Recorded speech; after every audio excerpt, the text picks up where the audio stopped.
तर भाजपच्या उमेदवार देवयानी फरांदेंचा परिवार आता प्रचारात सक्रिय झालाय। नाशिक मध्य मतदारसंघातून देवयानी फरांदे निवडणुकीच्या रिंगणात आहेत। फरांदेंच्या मातोश्रीसह संपूर्ण परिवार प्रचारात सक्रिय झालाय।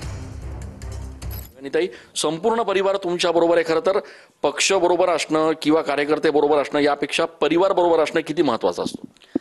परिवार बरोबर असणं हे खूपच महत्त्वाचं असतं। परिवाराचा आशीर्वाद आणि परिवाराचं प्रेम, त्यांचं सहकार्य असल्याशिवाय आपण राजकारणामध्ये पुढे जाऊ शकत नाही।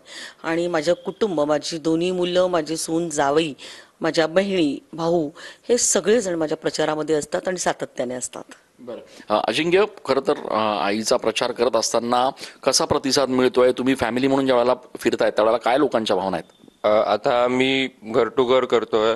प्रत्येक बिल्डिंगमध्ये एक जण असा असतो की ताईंनी माझं असं काम केलंय, आम्ही ताईंनाच मतदान करणार, सरांनी आमचं काम केलंय, सरांचे स्टुडंट असतात, असं सगळीकडे खूप चांगला प्रतिसाद आहे। आणि आम्हाला असा विश्वास आहे की आम्ही भरघोस मतांनी निवडून येऊ। देवयानी ताईंच्या 90च्या घरात असलेल्या मातोश्री देखील या ठिकाणी त्यांना आशीर्वाद देत आहेत। काय सांगाल, कसा आशीर्वाद आहे तुमचा? मॅडमला आशीर्वाद माझा चांगला आहे। कॅमेरा पर्सन प्रसाद सह मी चंदन पूजा अधिकारी, TV9 मराठी।